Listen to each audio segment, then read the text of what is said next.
Hi everyone. We have, as Magda has said, it's wonderful panel. I would like to quickly introduce. I think Ram, all of you know well, so need not to introduce, but I can tell you that he is my mentor, my coach. So I would introduce him that way. And so starting with a wonderful lady that we have on our panel today. Her name is Padmini Rathore. She is the CEO of one of the top 10 law firms in India called DSK Legal. Then we have Ilan from Chennai. He is the CEO of a very well-known company from Chennai, India. It's BGR Energy Systems. He's heading one of the key divisions there as a president and chief executive officer. And then we have Venkat. Venkat is currently the chief operating officer of most reputed group, Tata Group company, Tata Chemicals. He's heading their nutrition business there. And all three of them are, I would say, in-service CEOs and also coaches, because we have many CEOs who have opted coaching as a second career. So they are ex-CXOs and current coaches. However, here we have all three of them are in-service CEOs who are also progressive coaches. And Venkat, along with me, he is a master certified coach. And Padmini and Ilan are progressive coaches. They are currently on their coaching journey.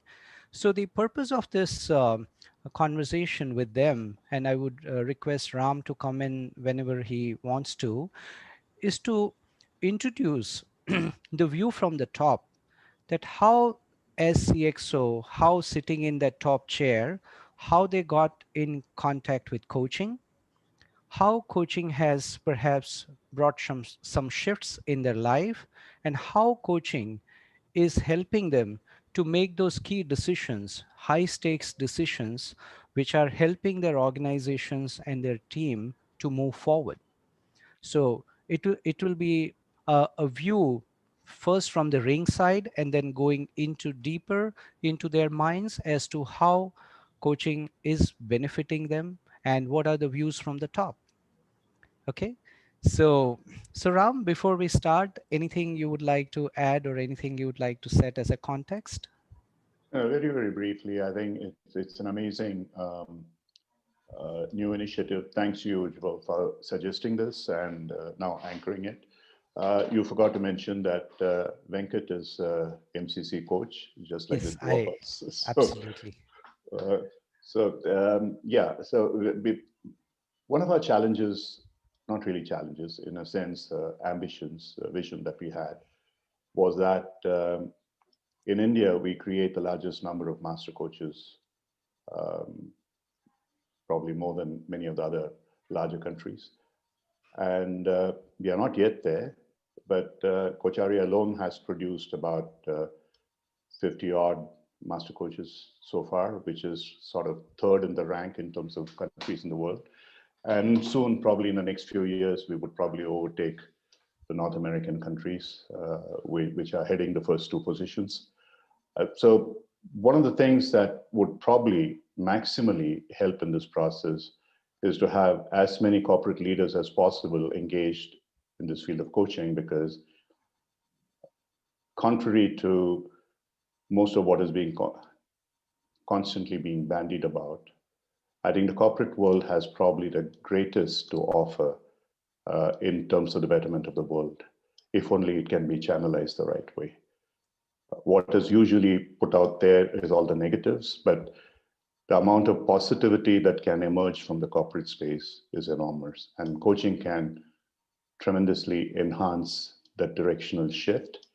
And one of the most important things that we would like to happen is to see the culture of coaching in leadership, because the competencies of coaching and leadership, as Mark earlier said, are so similar. So I'll just leave it at that.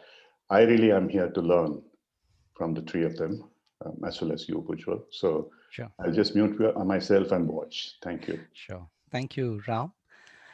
Okay. So it's a free flowing conversations. If there are any questions, you could you could put in there on the chat box, and we'll be happy to take it as and when it is uh, mostly as per your expectations. We will take it up immediately, but the moment as it supports the flow, we'll take that up. So thank you in advance, and thank you for your time for joining us today from different time zones of the world.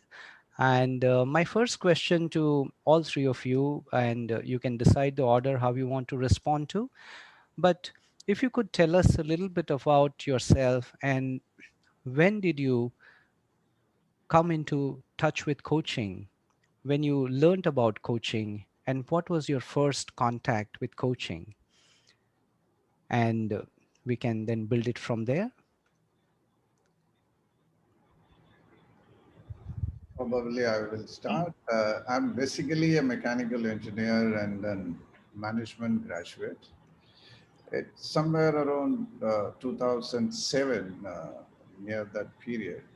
I was picked up from a regional setup to head the national setup, where a young boy takes over fairly senior level people reporting and needs to deliver a growth of doubling the turnover at Pune, shifting from Chennai to Pune.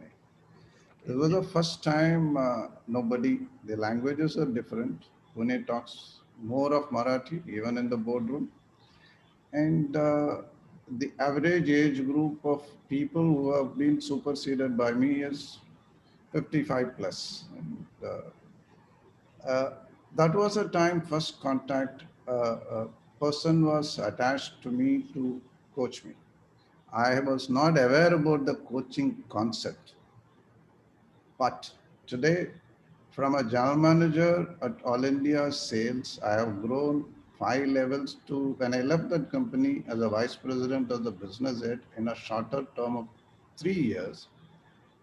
The challenges the coach has helped me to overcome was managing the people, accepting the reality, and building on the competitive advantage to the organization. And I took over at 120 crore, and when I left, it was 270 crore, which was not imaginable in the international competition into that segment. It's an auto OEM segment. And from there, I came back and took over here. So, without knowing the process of coaching, I had the first instant, and that has helped tremendously to sit before you today. Okay, sure, sure, great. Thank you, Ilan. Yes, Padmini, Venkat. I'm happy to go next. First and foremost, I'd like to thank Ujjaval, Ram, and Coacharya for inviting me to be a part of this esteemed panel. My first brush with coaching happened, I think, in 2010. I had just joined a law firm, and I'm not a lawyer. So this was a new experiment that the firm was conducting, where they were getting professionals like me on board to professionalize the firm. And 1 year in the law firm, I realized that I was very, very lost, and trying to work with a bunch of lawyers. I don't know if any of you have had the good fortune to do so. Is not an easy task. So my boss at the time suggested that I should maybe take some help. Now at that time, the distinction between mentoring and coaching wasn't very clear, honestly.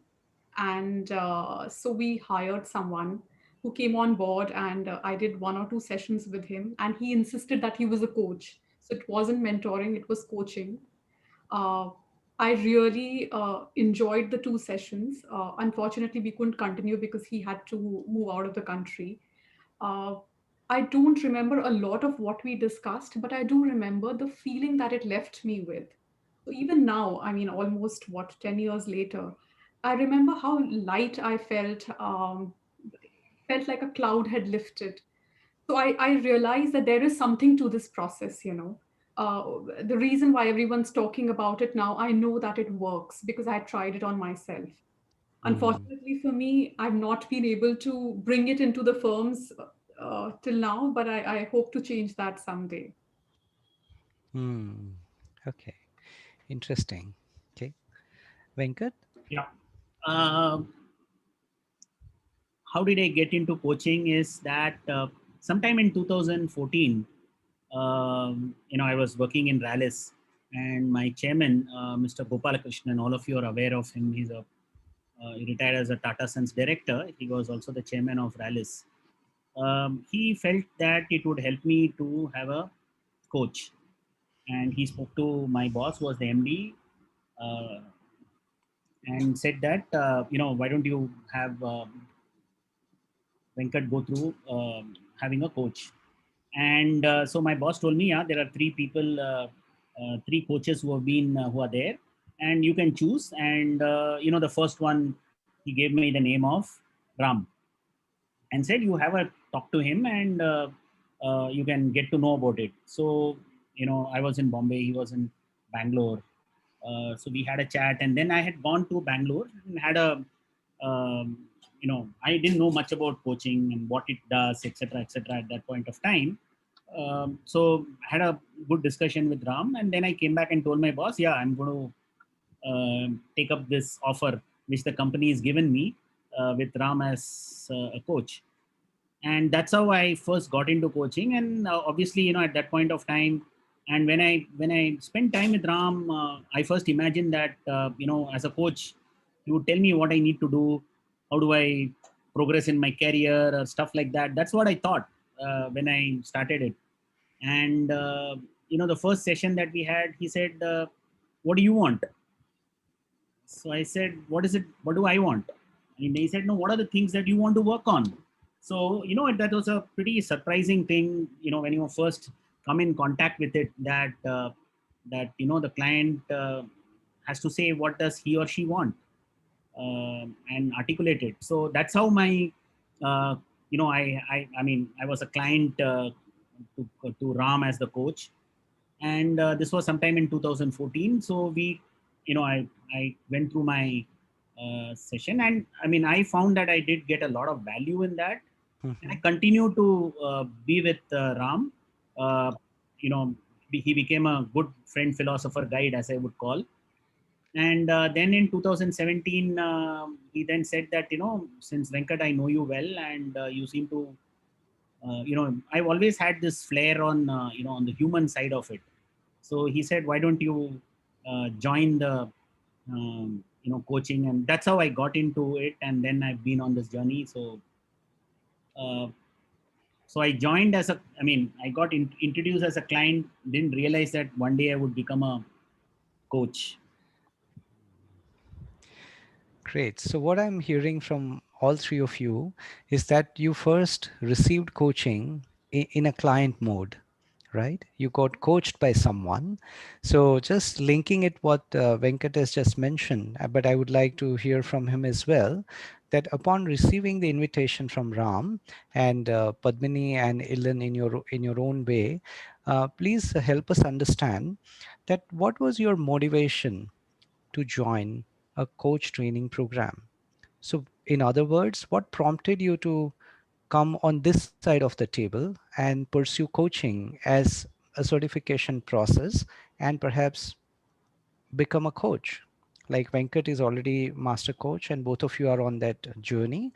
So, please help us to understand. Anyone want to take on, Which or order? Yeah. Yeah, Ilan, we can take the same order. Yeah. I would also like to add a beautiful question has come from the chat box, Hmm. adding to Ujjwal's question.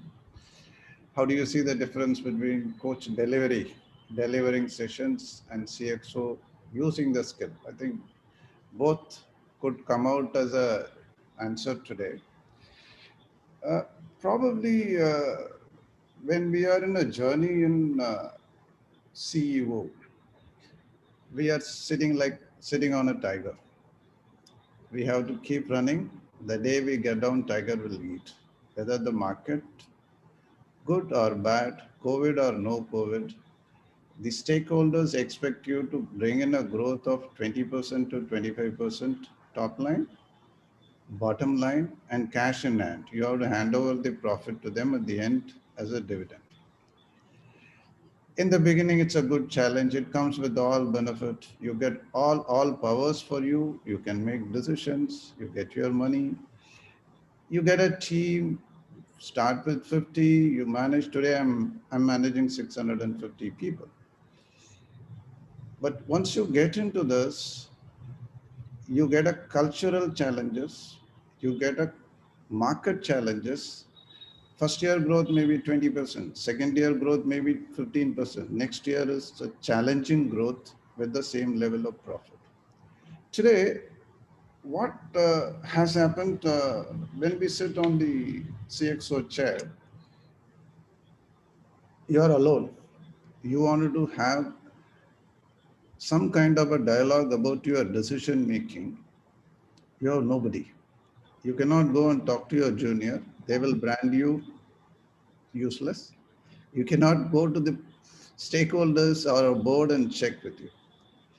So when we were thinking about a lot of dilemma, how to manage our particular growth, it came in as a thought process.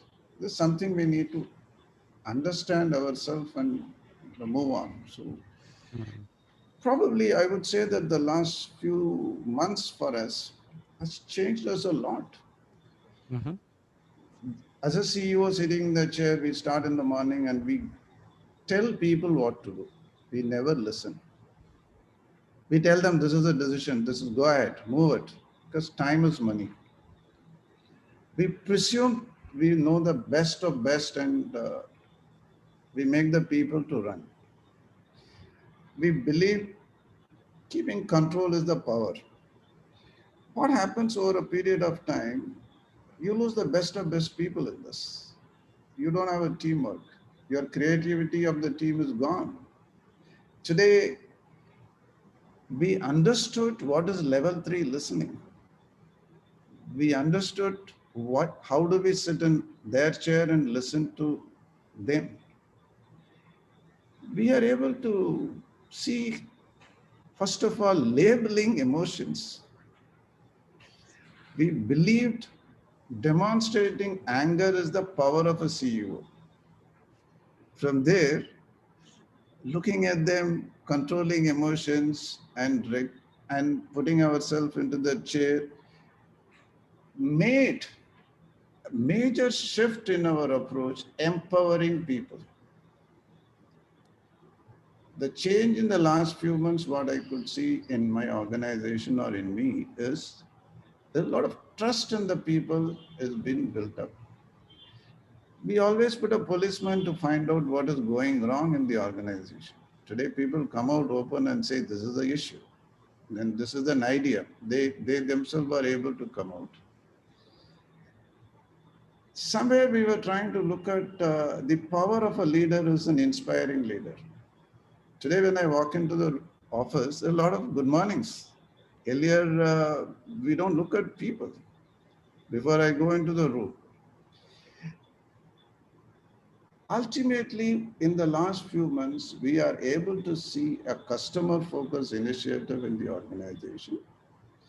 In the worst market conditions, the team was able to come out with innovative ideas, and we could able to get a market share of the best in the history of our organization in the last 10 years of my tenure, 90%. To sum it up, it has created a self-awareness as an individual, what we are doing. It has created an empowering leader in our mind. And it has motivated the team as well as ourselves. We get charged up to this. Yes, the concept of coaching, it took some time for us to understand. We believe we know everything.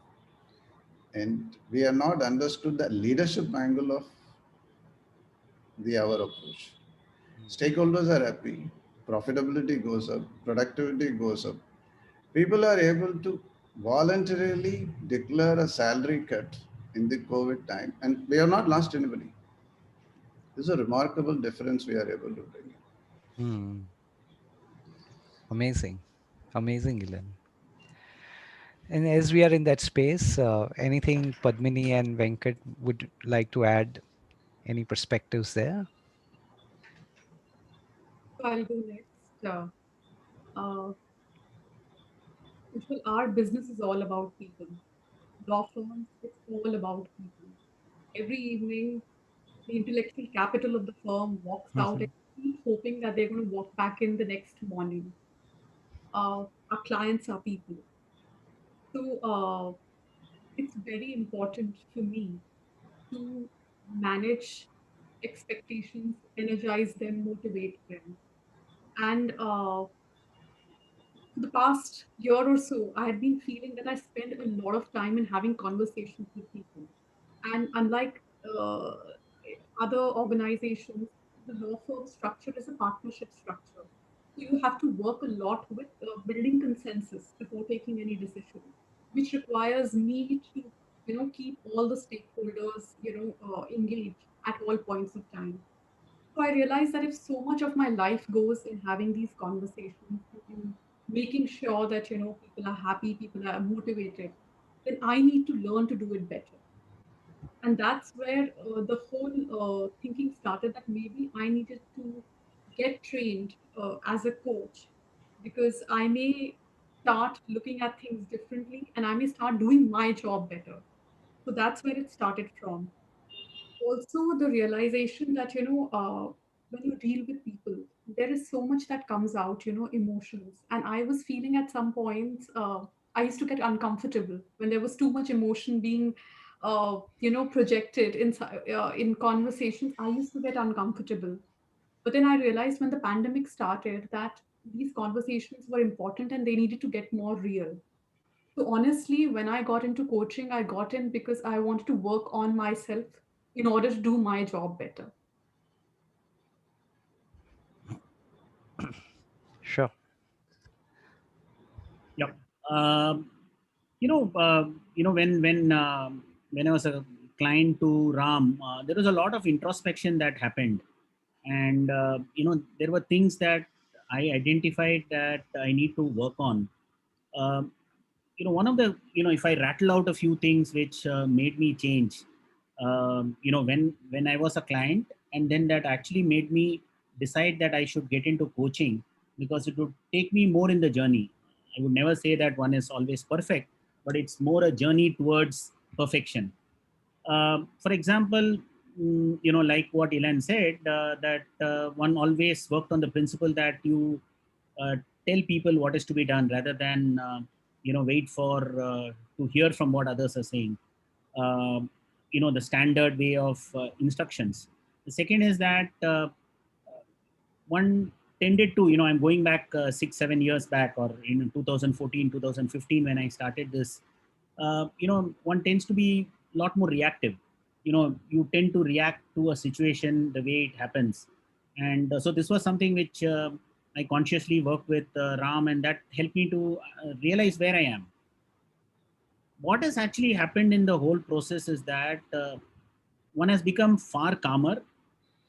I won't say that one has reached nirvana. I don't think, it's a journey, like I said. But if I compare myself pre-coaching and post-coaching, I give instructions less. I ask questions more. Mhm. Second is that I speak much less than what I used to do in the past. I hear more. I listen more. Mhm. And the, the third important thing that I have learned over a period of time is that I'm willing to give up. Even in team meetings, even though I may be the senior most person conducting the meeting, I'm willing to Mhm. give the uh, power of conducting the meeting to somebody else. Mhm. I don't feel threatened about it. I don't feel that, God, I'm the senior most, I should be the person asking the questions. I don't feel threatened. And the last part of it, which is something which I have learned very well, and it's been a very good thing, is that I've learned to be vulnerable, accept mistakes, and say that, yeah, I don't know. I mean, I don't know this area. So what? uh, Mhm. be open. I mean, the typical thing is that one always used to feel that, as a boss, never accept that you don't know anything. I mean, you want to send a man to the sun. Yeah, I can do it. That's a standard thing that all of us think about. But coaching helped me realize that you know it's far simpler and easier to be open and vulnerable, and it gives you great sense of joy. So it has made me much calmer. It has made my life more peaceful, Hmm. and definitely, it has also resulted in better productivity and outcomes. But it's not so that one does not insist in an office what needs to be done. It's not that one has given up or abdicated responsibility. That never Hmm. happens. Hmm. But you're willing to go through the process in a more humane manner. Wow. Great. So I hear some keywords if I can play it back for everyone. So from all three responses, I see some great application of self-regulation, detachment, letting go, presence, listening, vulnerability. So our question is that, as somebody has also expressed in the chat box, so how do you manage to actually do it? Because knowing something and practicing something are two different things, right? So how are you able to self regulate yourself, especially when you're sitting in that chair, top chair, where all eyes are on you and you are managing internal and external stakeholders? How do you manage to balance between your role as a coach, your mindset as a coach, and your mindset as a CEO? So is are they two different things in your mind, or they now the both roles have merged? So please tell us about how do you manage your internal dialogues, and then how do you actually practice these things: awareness, presence, detachment, all that stuff.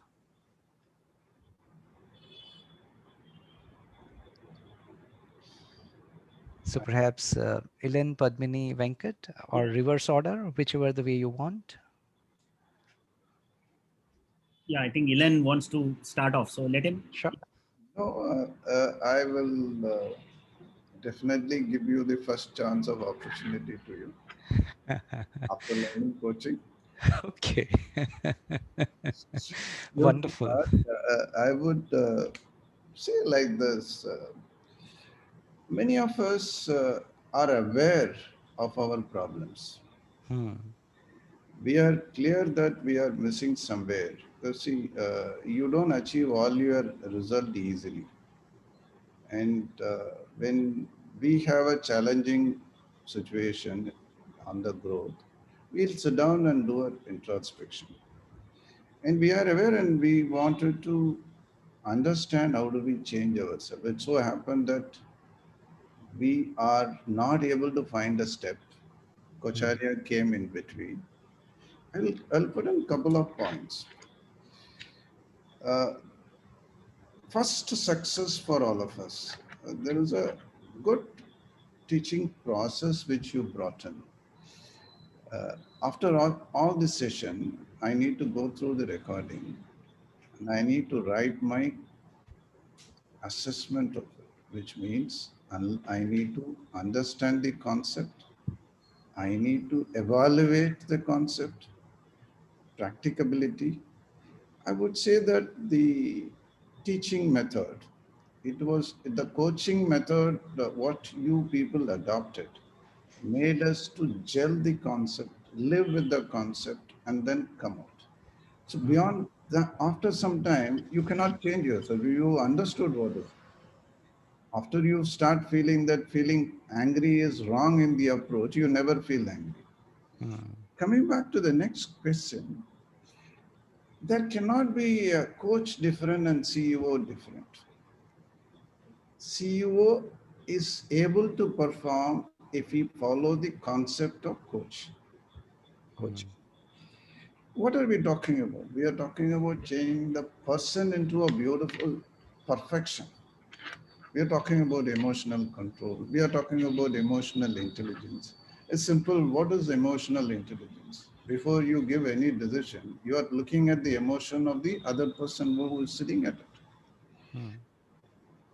Now, it groomed the CEO to perform in the challenging scenario.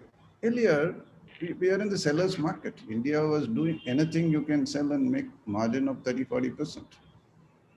Market opened up. All international players are there.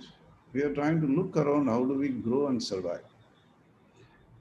One, the human capital at the topmost chair has become a high cost asset, which we are trying to get a return on capital employed on ourselves. And it is, we become one. We become a coach where we need to coach, and we become a CEO where we have to be a CEO. And this is a changed perception of CEO comes coach. Hmm. It has given a good result. Okay. That Okay. could be the way I will put it into. Hmm. Okay. And the generally in management, we have two system of evaluation. You have your performance. You have your peers have to rate, and junior, your reportees have to rate you. Hmm. And we always neglect that second part. Management as a board also try to cover up because the CEO performs. But when this changes happen, your people below brings out the best. Productivity has gone up 25%. And you are able to visualize, you don't need to bring in that much people. You are able to utilize your skill to get the best out of your stakeholders and your team. I think that's a phenomenal concept which makes a person successful. Hmm. Great. So I hear you say CEO role and coach's role, they both are merged, right? Great. Wonderful. Yes. Padmini, Venkat, any of you? Happy to go next. Yeah. Uh, Yeah. Padmini, yeah. Ujjwal, two things happened for me once I started this coach training with Coacharya. One is self-awareness. Um, I understand myself better. I know what my strengths are, what my weaknesses are, and I don't think suddenly all my weaknesses have turned into, I've been able to kind of put them behind me or I've become a perfect person. I don't think that has happened. But the awareness has taught me to, be aware of what's going on in certain situations, how I tend to overreact. So there's a certain amount of self-regulation which has come into the way I behave, in the way I conduct myself. The other thing that I notice is that, one of the first things that we learned was unconditional positive regard for whoever's sitting right across from you. So, again, like I said, I don't think I look at everyone with that positive regard, but there's definitely an attempt to not rush in to judge someone. I think I am looking at people in a very different light, whoever I'm working with, my immediate team, the others in the firm. The minute you start doing that, you realize that your conversations have become deeper, uh, Hmm. more meaningful, and you're actually thinking a lot more about how what can I do to make this person much better. When you Hmm. start working the way a coach would, how do I help this person, it just completely changes the way your equation is with them. There's also a lot of stress on building some kind of a relationship. In the Hmm. past, I know a lot of my interactions were very transactional. It was Hmm. work and out, work and out.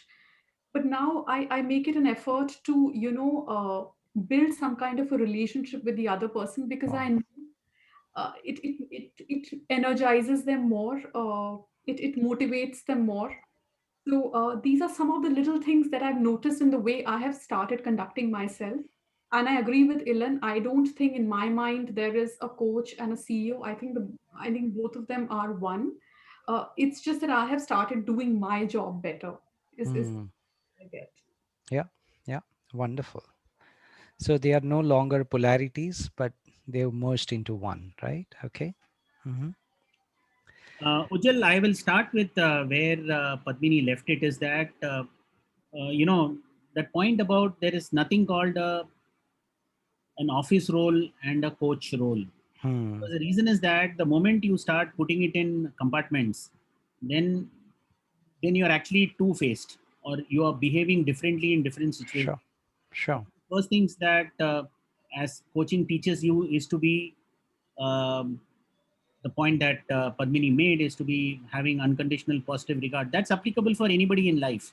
I mean, Hmm. whether it is your husband, wife, child, father, mother, whoever it is, I think, a colleague in office.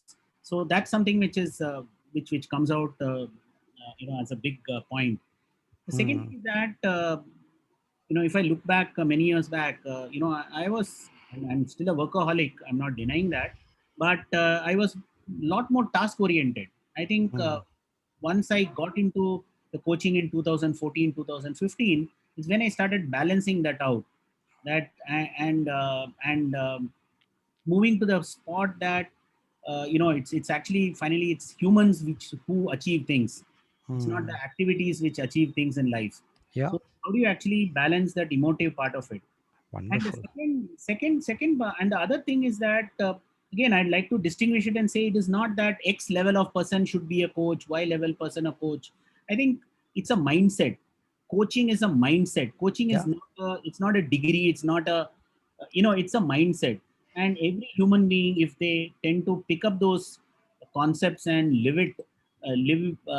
as part of their thing, it would actually benefit the larger world. I have Hmm. seen myself, my own, the way I interact with my team, I've become far accommodative. I kind of, I allow others to speak a lot more than I do. Uh, there's been a lot of change. And then the other critical thing is that I've also been able to balance my life much better. Hmm. In the overall scheme of things, again, I should thank Ram for that, for making me go through that wheel of life as part of the coaching journey. Is to look at is that finally a human being is a set of a lot of things. How do you kind of achieve everything in an optimal manner rather than pursue one and at the cost of other?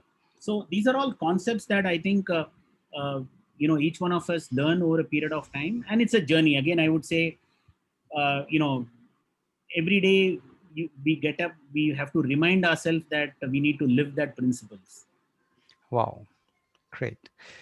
So, so I think what is coming up collectively is the moment one commits to change and sustains that practice, that transformation happens. And then, as Ilan mentioned, it's difficult to go back to the old self, right? And like what you are saying, that every day you just need to connect and commit to yourself. Okay, so if I can check with you, we are also going to take some questions in a moment from here, but maybe one last one from my side is that how this whole, new addition to your persona, which is now, of course, embedded into you, how it is helping you to make some of the high stakes decisions or manage high stress situations with is there a change the way you are handling it, and how are you managing stress, which is a side effect of it? I think this time we'll start with Padmini. I was so happy. I would always be the second one, no matter where we started from. That's a great question as well. I think it's a very simple answer for me. I have become a much more happier person ever since I started this coaching journey. So, I, stressful situations, they don't affect me as much as they would in the past. There's also a certain amount of detachment that I've been able to bring in, when it Hmm. comes to work. So everything doesn't become uh, an emergency. Everything is not life threatening, so as to speak, or which would be Hmm. my default state in the past. I think Hmm. I've become calmer, Hmm. and uh, that has and it's given me a lot of perspective. So to that extent, it's helped me a lot in bracing through this period of the pandemic and the stress. So yeah, absolutely, that's helped a lot. Great. Great. Hmm. Maybe I will add to Padmini. I will put it in two parts to this question. Part number one, are we able to improve our decision making process? We started changing ourselves from telling more to listening more. Mm-hmm. So we get a lot of information available. You need to make a decision. You are running pillar to post to understand that information. So that situation has changed. Second, I said a point in the beginning, you build a trust with the team. It is mutual. They trust me, I started trusting them now. So there is a lot of risk taking in the decision making. Mm. Be able to believe that, yes, I take a stretch of another 15%, they will do it. Number three, once you start controlling emotions, a lot of ideas comes in. We learned a simple thing of intuition and body language. I'll give you a simple example. Yesterday, I was supposed to go and meet the directors on a critical decision. So all are busy. I was busy. In a normal method, I would have shot out, yes, I agree to this point of yours. A mail would have gone. But after going through this class sessions, I said, no, I need to understand their body language. I need to look at their eyes. How do they react to this? Spoken and unspoken. And I said, I would like to meet and talk. Surprised by everybody. And when I went for this discussion, the words were confirming, but the body language was telling different. So the decision making process has become totally effective in this. I want to add another point. I think a CEO as a coach, what it means. I know the tricks of the trade. I know what a CEO will do mistakes, what is the weakness, where is the strong point in strategy, what is the weak points in execution. So if I sit across as a coach to a CEO, it will be enormous development for that particular CEO because wavelength matches. It's a win-win for each of us. If anybody comes in from the other forte, you come as a coach from a HR forte or a finance forte, the person has to understand the intricacies of running a business. What is the expectation of the stakeholders? When we become a coach, we are able to understand it. Journey has been crossed in 50%. It's something like in Mahabharata, Arjun chose only Krishna because he's a coach. You know the result of the war.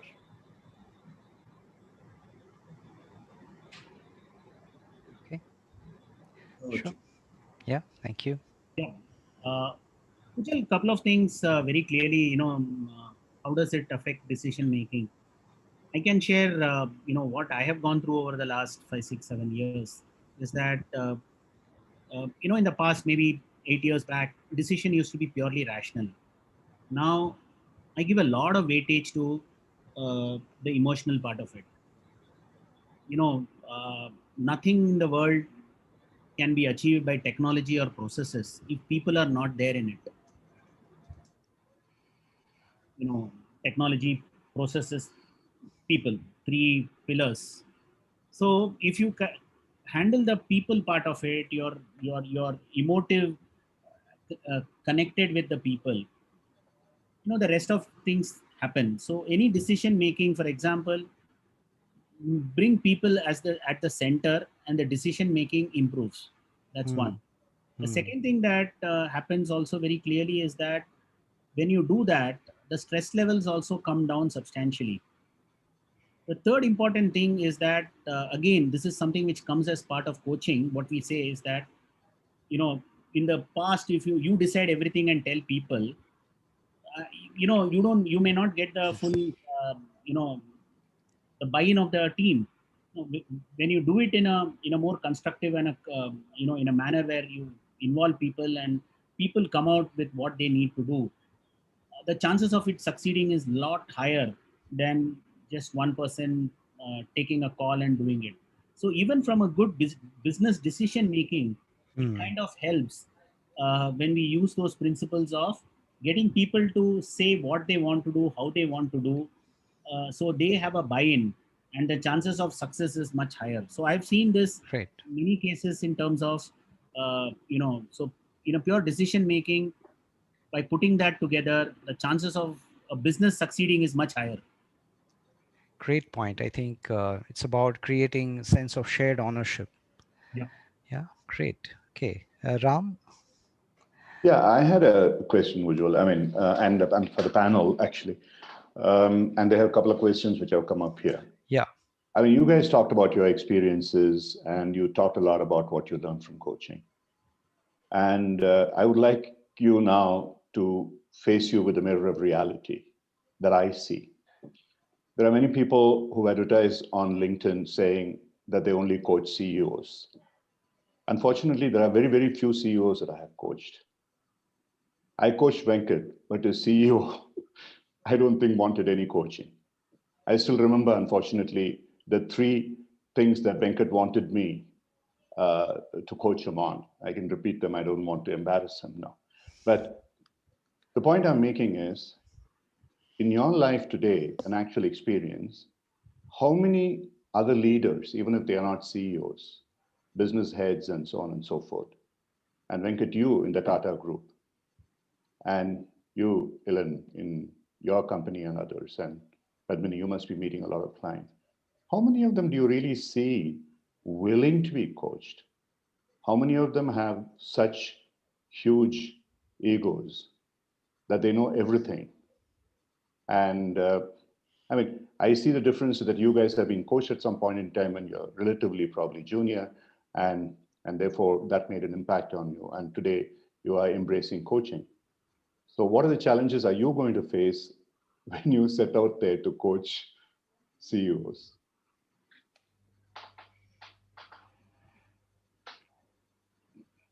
I'm happy to go first. Uh, uh,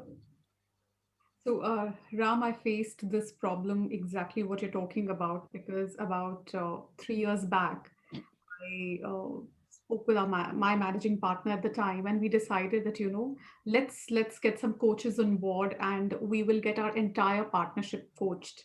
It'll help reduce the stress levels. It'll help them a lot with doing their jobs better. We had a full on board meeting where we proposed this, and every single partner refused, point blank. Now when I think about it, I think the way we put it, so huge egos, whatever you want to bring into it. The funny part was that whenever there would be a break, they each one would come up to me separately and say, you know what, Padmini, I don't need it, but that one needs it.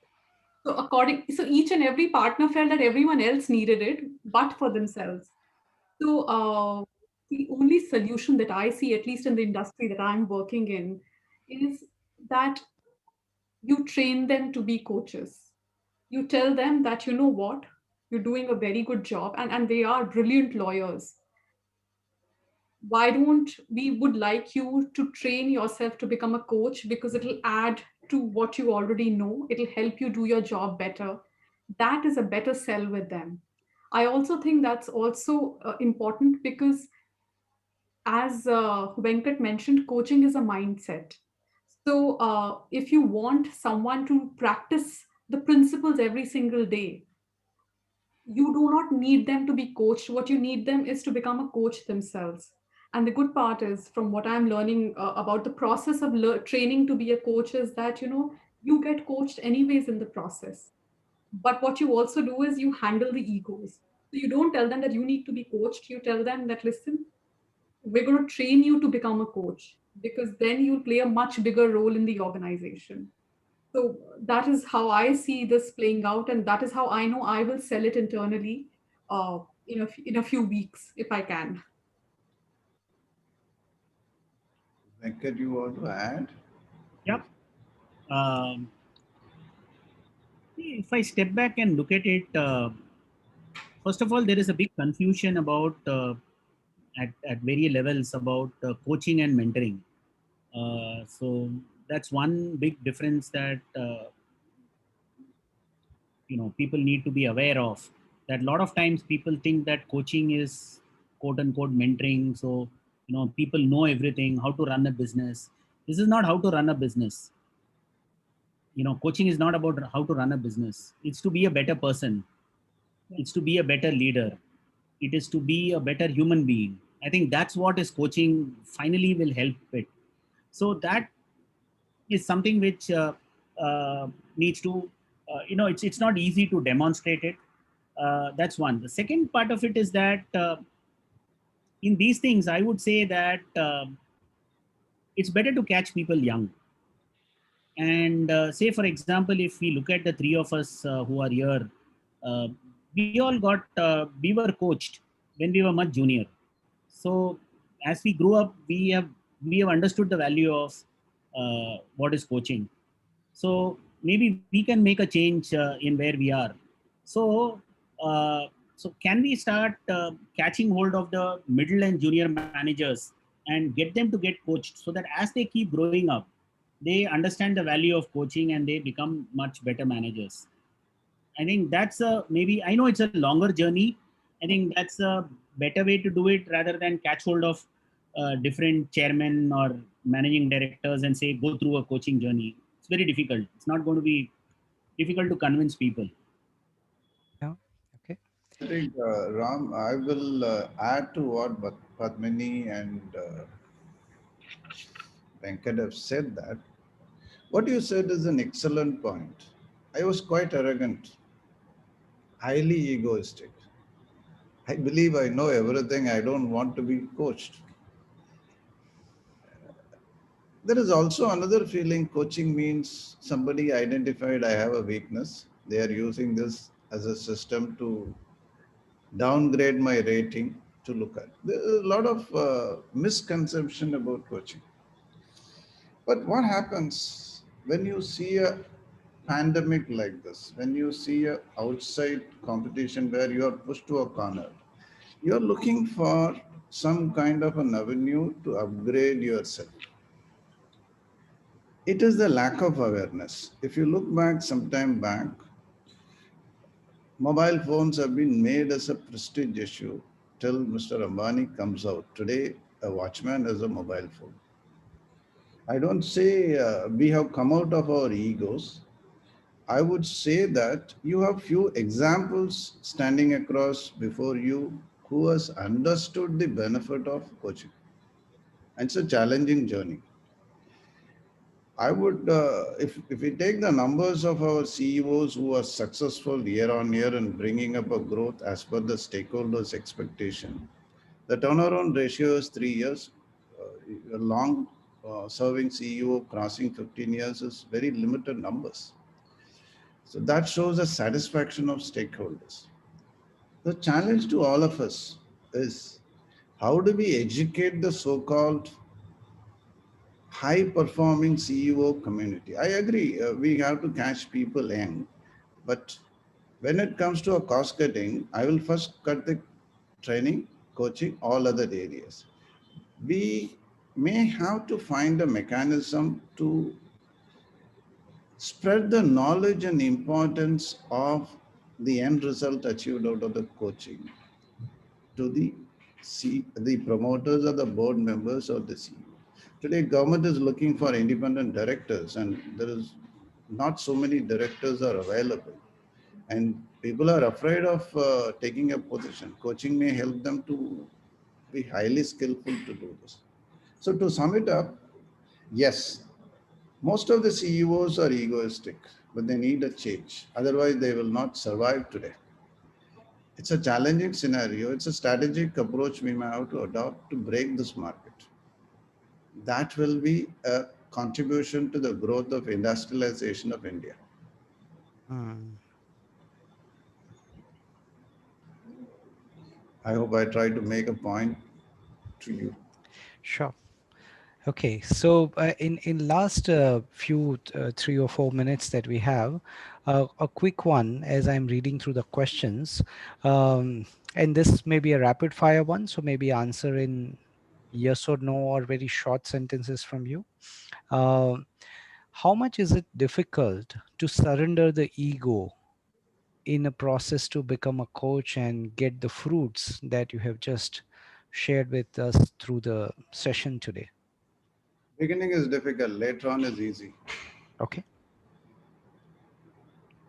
sure. Thank you.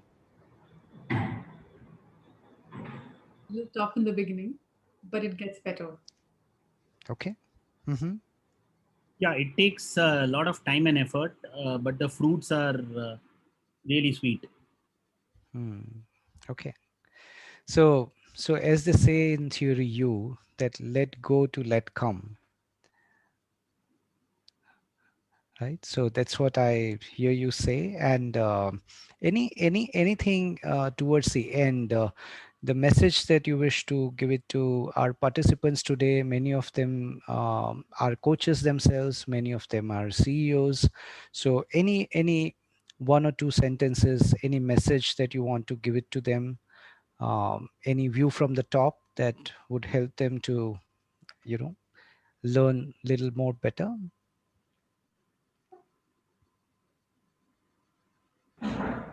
I would sum it up like this. Coaching is not for a CEO. Coaching is first for me as an individual. It changes Hmm. a lot. Okay. Second, to my position as a CEO. Third, it helps the organization also to improve a lot.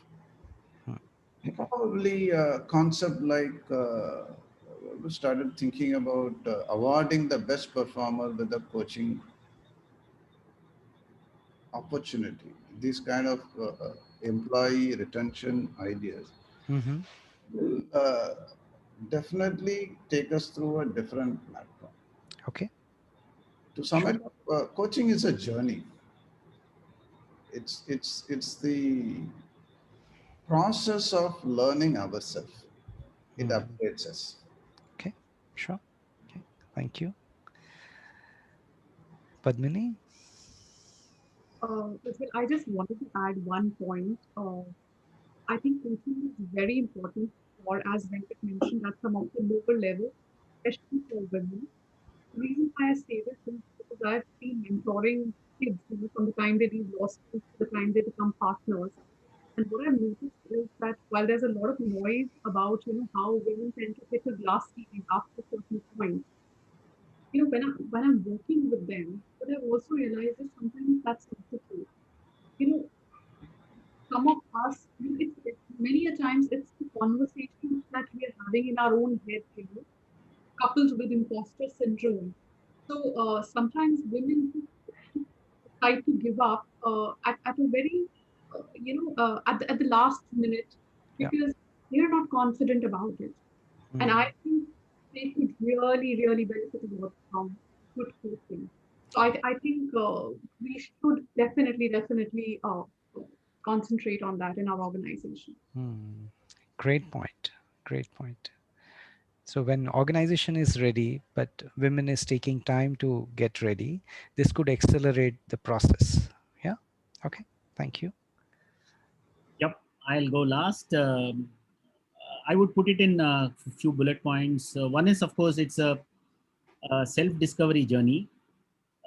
Makes us more and more less judgmental towards people. I would say makes us more and more less judgmental because it's impossible to say 100% non-judgmental. It's a journey. So makes us more and more less judgmental towards people. Hmm. And clearly, it's a way of being more peaceful with oneself and with others. Okay. Ujjwal, before you close, I just want Yeah. to add this mainly for the audience. What we would sincerely request you is, in any case, we will go through Ujjwal, Magda, and I through the chat and pick up those points that you've asked and try and answer it to some forum or another. But much more importantly, we want to, as Magda said, and Ujjwal is planning, that we would like to create a series of such webinars where we are in conversation with CEOs and maybe some of you who are here in the audience yourself are CXOs.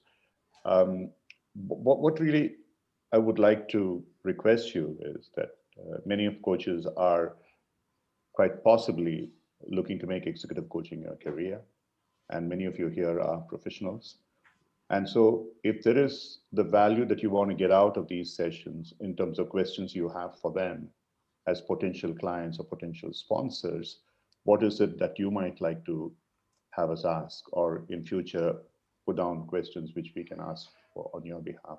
So please do engage with us in this kind of views that you can share with us so we can really make it far more powerful in terms of a forum that helps you and also people like Ilan here, Padmini and Venkat, who come out of their CXO CEO chairs to be able to share their viewpoints with you. Thank you very much, guys. Thank you very much indeed. Ujjwal. Yeah. Thank you, Ram. And thank you, wonderful panel. Thank you, everyone, for joining in. We know that there were many questions we couldn't address in the interest of time, but keep them pouring in, keep writing to us. We'll be more than happy to address it offline as well with you. And whatever time of the day or night that you are in, whatever part of the world, but wishing you a great time ahead and happy holidays ahead as we are entering in December month. So have a great time. Thank you for joining in. Bye bye. Thank you so much for Thank the you. wonderful session. Thank you for this Most welcome. opportunity. Thanks. Bye. Thank you, guys. Bye. Thank you.